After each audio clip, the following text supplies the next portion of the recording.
Is that better? Is there sound now? How's that? Sound? Okay, you know what it is? I had my speakers plugged in. Sorry about that, guys. Okay, I'm back. Yeah, sorry about that. Battery went out on my laptop. So we know the battery, I guess I was on there for, I wasn't timing, but I'm sure it was at least over a half hour.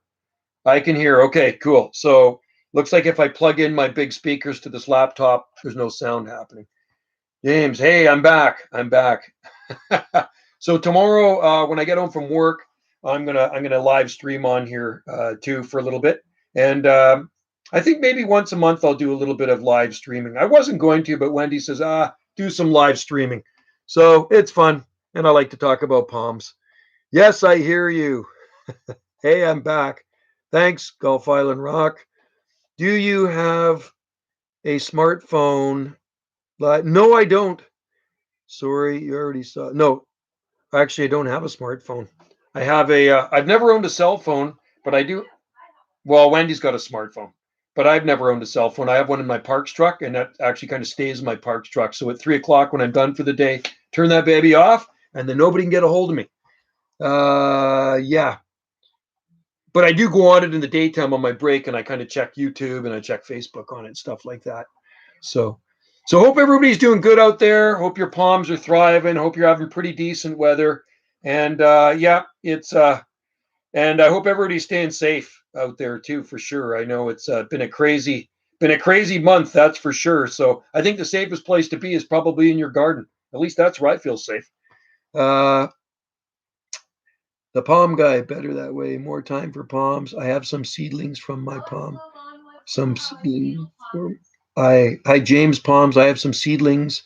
Backs. Oh, do you actually have some of my palms, don't you? I think you have some of my hybrids, don't you, James? How are they doing? Are they doing okay? Yeah, the hybrids are quite nice. I like the cross between Trachycarpus fortunei and Wagnerianus. So they have quite a nice fan leaf on them, and the fingers are a lot tighter than a regular fortuna. I think they look more tropical. I also like to cluster palms together. So you put three in a grouping or so, and it makes it look really nice. Early this week, Monday, I planted three Trachycarpus fortunei razorback palms in front of the high school. So, oh, there's Wendy. Okay. Alex Lalonde, needle palm. Needle palm. What? Know how it's doing. Our needle palm. You must have bought one from him.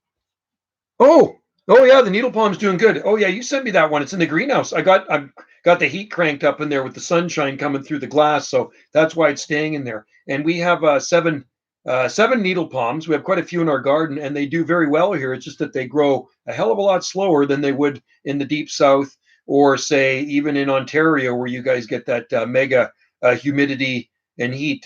Humidity here is very low, believe it or not, and you'd think it's quite high because we're surrounded by Pacific Ocean, but humidity level here in the spring and summer is not that high. Our humidity comes in the way of rain in the winter months. So we're in the dry season now.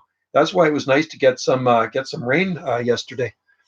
Did you ever buy seed from the Palm Father? No, I've never bought seed from the Palm Father. He's in Florida, I think, the Palm Father. He's a good guy. I've watched his live streams too. Yeah, I have some second generation palms. I have a few that I've already sprouted. And in my back, right on. Cool. Yeah, you got some seeds from some of your bigger ones there, eh, James? The Trachycarpus fortuna. Yeah, they're looking good. That washy's growing like crazy too. I have some sable mine that are collecting naturalized palms. That's the way to do it. Naturalize those palms in Tennessee, man. And before you know it, you think in 100 years from now, there'll be freaking palm trees growing wild all over the forests of the volunteer state. That's what I do every year. And more than every year. I mean, like several times a year, I'm spreading seed around in the forest. And even when I walk down the nature trail to the beach, if you look, you'll see palm seedlings growing everywhere. And some of them are about this big now, and they're actually growing in some pretty wet soil. Palm lovers, go live. I posted a pic on Facebook group of a trachea that wasn't protected here. Yeah, I saw that one. That is crazy. So it looks like it's got some green coming out of the center of it there. I'm going to tell you something about Trachycarpus fortunei palms. They're pretty tough. And I know this from experience. In that bad winter of, it wasn't the February 85, it wasn't the November 85 winter. It was the early February 1989 winter. Most of my Trachycarpus trees, palms were defoliated. and some of them had center spears pull right out of them, and they smelled mushy and rotten. And I left them, and they actually, most of them regrew center spears back. So that's how tough a Trachycarpus fortunei palm is. Some are trunking. There are naturalized palmetto, sable palmetto in VA Beach. Yeah, yeah, for sure. I've got seed from VA Beach too, and lots of palm trees, lots of palmettos. There's a good video of palmettos, and it was kind of driving down the main drag of Virginia Beach, and there's so many palmettos and Trachycarpus there. There's butias too, a lot of butias. Do you want some seeds from my Ontario palms?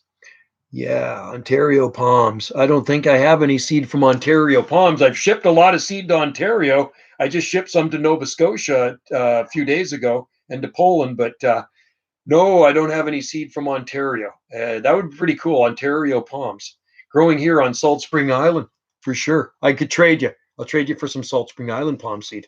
I collected about, I think, 400 pounds of seed this year. That's a lot of seed. And I have a lot of it still hanging in the basement. And I've sold a bunch of it already too. They are destroyed by cold winds, sadly. Yeah, that's too bad. Yeah. Well, Virginia Beach is pretty mild, and I know they do get a lot of wind off the Atlantic Ocean there, but it's a pretty mild area. And I do have the weather app on my iPhone at work, so I have VA Beach on there, and it gets pretty warm there even at this time of the year. And you look at the latitude, right? My latitude here on the Southern Gulf Islands is 48 degrees latitude. If you know where Seattle is, we're roughly about 100 miles north of Seattle, north by northwest of Seattle as the crow flies, something like that. Do you think palms will ever Oh, they do naturalize in Vancouver. Oh, absolutely. There's seedlings everywhere in Vancouver, even years ago. So some of the oldest palms I know of in Vancouver were planted in the 1960s. And I remember going to my friend's garden. He's got a lot of palm trees there, 30 feet tall. And there were seedlings, even in the 1980s, there was naturalized seedlings coming up between the sidewalks and beside his house and in his gardens. Yeah. Trachycarpus is foolproof here on the coast. But as you go inland from the coast, the farther you get away from the salt water, you're not getting that regulated temperatures from the ocean. So the temperatures drop drastically. Watch my YouTube video on growing zones of British Columbia. So I talk about a zone map in depth, and it goes from zone 8B, and a short distance away, you see like a zone 3 or something. But there are big mountains here. There's a lot of mountains, so it can be pretty cold up there too. The palms, a few blocks inland in BA Beach, on the actual beach get shredded. Yeah, from the wind. That's one thing we don't get here. You know, every so often we'll get a hurricane force wind, but we don't get cold winds in the wintertime here. It just never happens. We're very, very sheltered here. Wind, if we get any winds, it goes up over top of us. To the east of our island, we have other islands, right? So they take the brunt of it coming off the ocean. So to the east of us, I have Wallis Island, and then beyond that is Galliano Island, and we're right across from the bluffs, the highest point of Galliano. And any wind that comes off the east gets slammed into those islands there, so we just don't get them here. They had a lot of nice product on their website. What do we got here? You're 35. Yeah, you're nearly the same latitude. Tennessee, Southern Finger, Tennessee is nearly the same latitude as Los Angeles. I'm thinking about moving north to Vancouver. Maybe in a few years. It's a long way. Yeah, if you go to Vancouver, anywhere around the city, Vancouver, West Vancouver, lots of palm trees. I mean, the streets are lined with them. If you go to English Bay Beach and Pacific Avenue, it's like being in the Riviera. There's so many palm trees. And a lot of you people don't know how those palm trees got there and why they are there in the west end of Vancouver. I'm in the Palm Society, and we pushed for many years. The driving force behind it was Rudy Pinkowski. He was the president at the time, and he was a big palm pusher, better than a drug pusher. And he wanted to convince the park board that palm trees would really look nice in the west end of Vancouver. And we had this envision to create the Riviera of Canada. So every year we would work at the Pacific National Exhibition, and we would push palm trees. I would work in the horticultural display booth with other Palm Society members. And not a lot of people knew about palm trees back then growing in gardens. This is back in the 80s. And we were palm pushers. And we had big displays of Trachycarpus palms. We'd have seed, we'd have pamphlets. And we would tell people about palm trees, plant them in your garden. Plant a palm, you can't go wrong. That's my saying. And so Rudy, the driving force behind this behind the palms at Beach Avenue. He met with the head guy of the Parks Board, and I guess he kind of scoffed at it. The Parks guy kind of scoffed at palm trees growing along, uh, growing in Vancouver. So I guess that guy retired, and I think a new guy came in, and Rudy met with that guy, and he said, we got this envision. We envisioned palm trees growing here. It's a beautiful area. You got the Pacific Ocean, you got the mountains, you got the city. Let's do the beach and palm trees.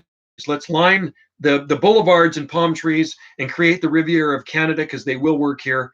And I guess what Rudy did, he showed him pictures of palm trees, maybe drove him around, showed him some established palm trees. And the deal was we had to donate the palm trees, and they would plant them because they're union. The Parks Department is union. So the Palm Society donated 16 palm trees to the Parks Department in April 1990. And we told them a good area would be the traffic island on the corner of Beach and Pacific Avenue. So 16 palm trees were donated there, and they planted them for us. And that was the first palm planting on Beach and Pacific Avenue.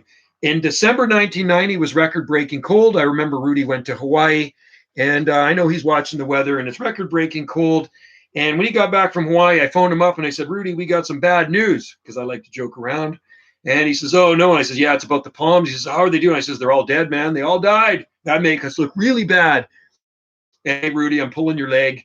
And the palms did fine. I don't even know if they even had winter damage on them.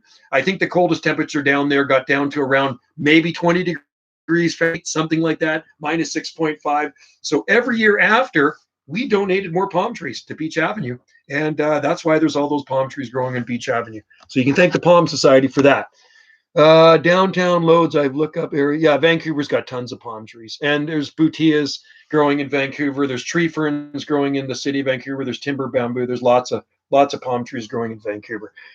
I've heard the British Columbia is one of the most beautiful places in North America, and Canadian way of life's better. Well, you know what? You got to check it out for yourself. I was born in Vancouver, and my family was born in Vancouver, and Vancouver's a beautiful city.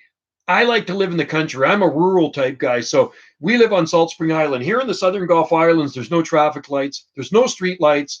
About 5 years ago, they put in a four-way stop, and it really messed people up because we weren't even used to four-way stops. So when I get over to the mainland, I get kind of stressed out a little bit. The minute the ferry docks over there, so direct ferry ride from here is 1.5 hours from our island it gets us to Tsawwassen, which is about 20 miles south of Vancouver. And it's the stress level goes up because there's traffic lights, it's busy. But you know what?